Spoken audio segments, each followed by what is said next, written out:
Just got a church here, isn't it? It's a cathedral square. What I told you then, I meant. And that's what you're going to get. He was telling the truth. They got nothing, and they got nothing the second time around. Everybody knows that about him. There are a few crazies who want to cheer the flag. And this yapping little terrier as though he were a real president. Well, he's not a real president. He's a thing, a chimera that was put together by the Supreme Court first time around and re-elected by Diebold and Sequoia and some other interested parties.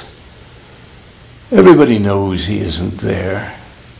Or what he's there isn't for us. It's not our president.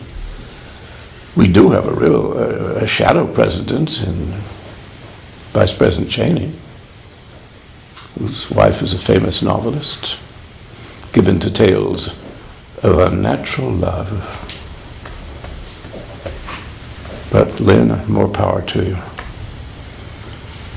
She's my kind of novelist. I mean, you witnessed the Third Reich. You grew up at a time when you were in the military. You were, your generation, as you say in the book, were cannon fodder in fighting the Third Reich. Young cadets who thought they were taking language training, and then they ended up in the Battle of the Bulge. Yeah. So how do we get to this point? Oh, it's still, I think it's a sort of waking nightmare I'm in. And I get up in the morning, I get the newspapers, I start to open them up, and I see Iraq. What happened there? During my sleep, I block it out. And because I thought in 1945, 46, I got out of the army. I thought, well, I've had my war. My father had his war. My grandfather's generation had the Civil War. And I thought, well, that'll do for now. That'll do for the next century or so. Then we had what I call the Golden Age, which is from 1945 to 1950. All the arts in America exploded. Unlikely arts, like ballet. We'd been nowhere before. We'd never heard of toe dancing before. And suddenly we had the ballet theater. We had some of the best ballet dancers in the business. Suddenly in music, there's Lenny Bernstein comes along, a one-man orchestra, really. We were producing many first-rate poets, starting with Robert Lowell and Tennessee Williams in the theater. I mean, it was a burst. In 5 years, this happened. Everybody came along at the same time. Why? Because we'd lived through Depression. We'd lived through World War II. Most of us had not been too frightened to get into the war. And so we went and got frightened once we were there, naturally, but we felt that was what you had to do. So our reward was a golden age, 5 years in all the arts. And those of us who were in the arts, I mean, it was a magical time. Then what happened? Korea. And one of the evil genius of our country, which I will chat about another time, is Harry Truman. And Dean Acheson, who was the brain for him, but Truman was, he wanted a war, preferably cold, but he'd settle for a hot one. Why? He had one good motive, which he would explain to you all the time, and that was the Depression had not ended by 1940. We were still deep in Depression. It had returned. The New Deal had not solved it. He was terrified, and when Franklin Roosevelt put $8 billion into the economy to rearm America in 1940, it was the end of the Depression. Everybody had a job. The country was prosperous. And then we won the war. We were very good at war, by the way. We must tell the Republicans, remind them, World War II was ours. Vietnam was theirs, and certainly this mess in the Middle East is theirs. So we did know how to win them. Not that I approve of war, but if you're going to have one, you better win it. And then suddenly by 1950, we're in Korea, we're losing, and then the wars begin. Many of them for the same reason that the people who owned the country thought it was good for business. Politicians saw it as a way to rise, play the patriotic card. And so there we were, with a golden age aborted on our hands. And it's often been mentioned, the amount of melancholy that can be found in the novelists of the 50s and 60s. Well, it was we'd lived through this thing once, and it was all coming back again. Here we are, contesting with Cuba, threatening to throw missiles. Here we are, fighting the Viet Cong, Southeast Asia. We don't belong there. We had a good excuse for the other wars, but not for the real wars, but not for those. But it did us in.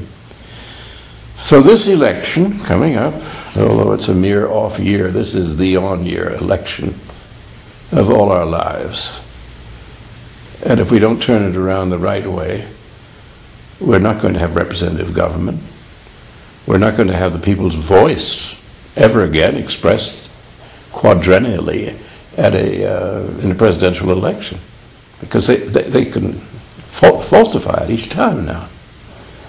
So now is the time to use a new Congress, hoping we get one, to tidy up. Well, what happened to the center in America? I mean, you've lived through this period where you say they're thugs now. What, I don't know if you were at Stanley's house when Soros was there recently. No, I wasn't. And I asked him this question because he has this book, again, talking about fascism, and he lived under fascism in Hungary. And I asked him, I said, where are your buddies on Wall Street? Where are the people worried about Good the question. world their grandchildren will inherit? What happened to that notion of responsibility? And he said, it was greed. And he said, but greed is always there, but they're still worried about the outcome. And he said, the big problem is they are innocents. They simply do not believe it will happen. In the late 30s, early 40s, I forget the exact year, my generation, I went in the Army when I was 17. I had read by then a book called It Can't Happen Here by Sinclair Lewis, which was a very chilling account of just ordinary middle America, which goes fascist, and how it'll come about. I wouldn't say it was a great prophet, but we all knew it could happen here. We watched Hitler. I mean, it was just fascinating. Every other day, if you read the papers regularly, a new country had fallen. He was suddenly up there. He was in Finland or wherever it was. He ended up. He's all over the place. He's got Poland. He's going to get Czechoslovakia. He can't get France. He got France. We were quite used to there's a wonderful song from the Revolution. The whole world upside down was the lyric of it. Well, we knew about the whole world upside down from having watched the newsreels of Adolf Hitler. What could happen there could certainly happen here. We had enough homegrown Nazis anyway, who were in favor of his tactics, if nothing else. Many of them high in the army. And I used to listen to some generals, because I had a stepfather who was an Air Force general, not a Nazi. But I can remember him, he was a very right-wing general. And he and the other generals would sit around, and they were just sort of chuckling about how we were fighting the wrong enemy. We should be fighting Stalin, not Hitler. And then somebody always piped up, yeah, well, let's go down to the White House and send him home. And of course, the American Legion had tried to do that with President Roosevelt when he first came into office. They tried to organize with General Smedley Butler, formerly of the Marine Corps, who turned out to be too much of a patriot, but they offered money. Would he overthrow FDR in his first term? So it was in our air. And fascism was in the air, obviously, between Mussolini, Hitler, and Stalin's repressiveness. And no one I know ever thought we would be exempt from it. As time passed, I began to watch things we were doing which were totally imperial, totally mindless. And I thought, we're taking some wrong turnings here.